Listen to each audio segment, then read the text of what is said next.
Alright everybody, this is going to be my first review, and this is over the game Saints Row 3.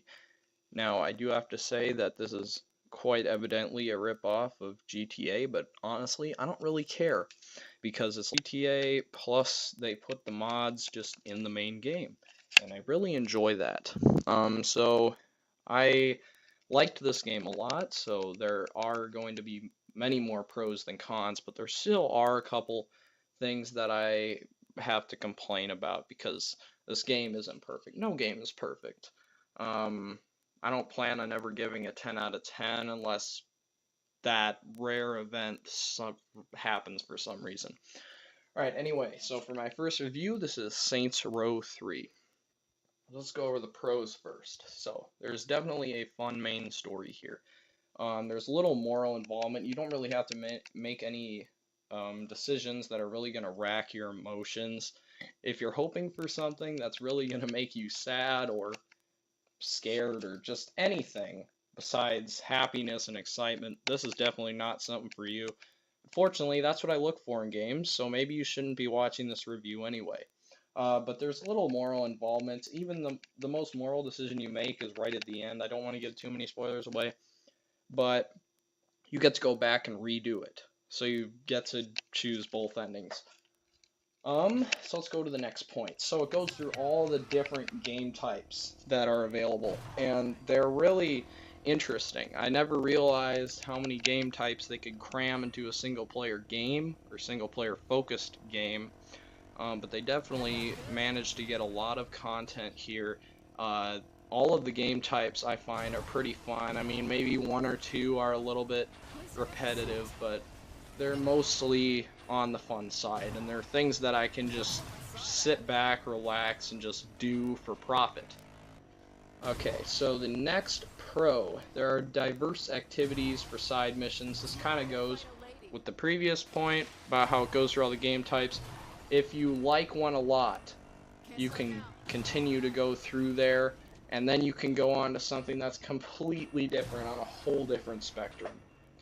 And if you really want to do both of those things, that's fine with me. I am going through all the side missions right now.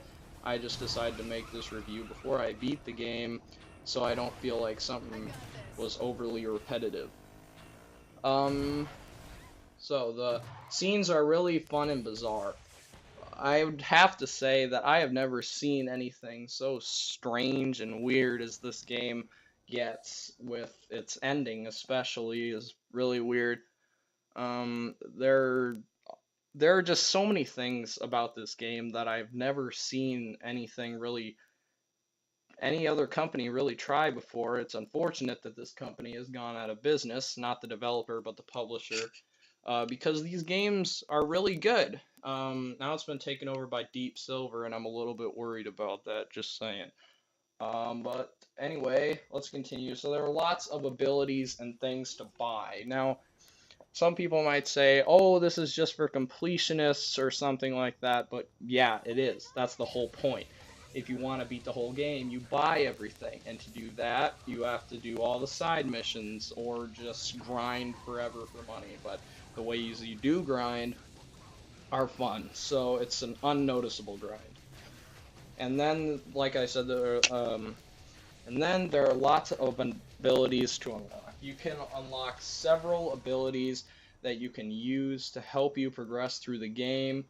I find that pretty much all of them are helpful, and I use them quite often, or not necessarily use them, but just buy them because I know it'll be helpful no matter what as the game goes along.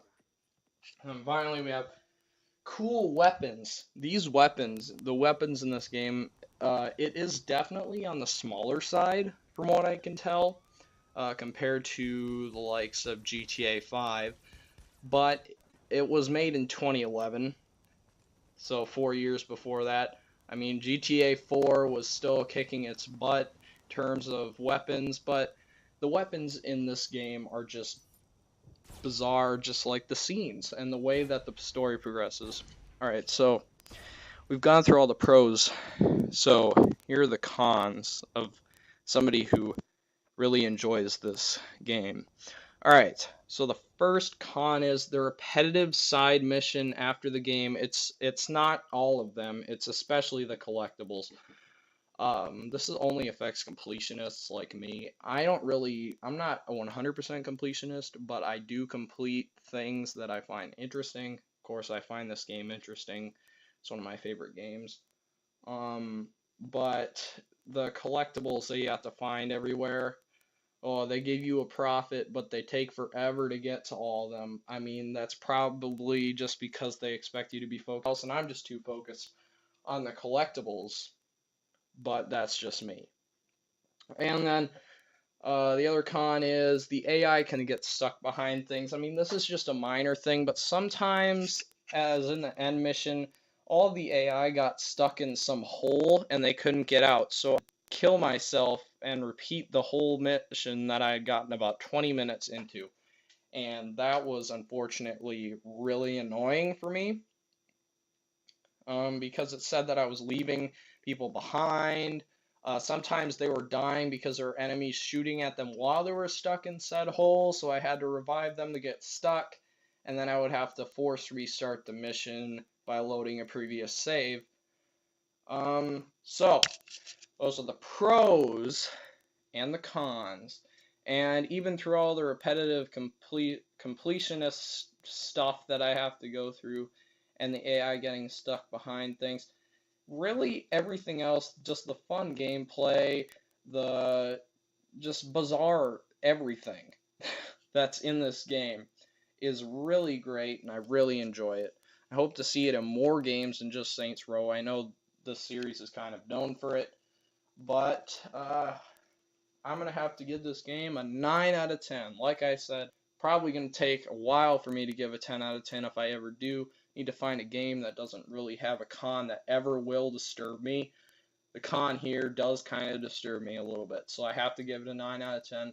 Sorry if you were looking for a 10 out of 10. It's not what it is. Even though it says it on Steam. Trust Steam. Trust me as well. You have to pick which one you trust more. Anyway, I hope you guys enjoyed. This game is definitely a must-buy. You should get this game. Or if you have an NVIDIA Shield like me and you're just paying $8 a month to play whatever games are on there, this one happens to be one of them, definitely give it a good couple of days at least. I mean, I beat this game in about 2 days, but I was also playing it for most of both of those days. So, I hope you enjoyed this review. I hope you check out my other reviews that should be coming out soon or already are out. And I will see you next time.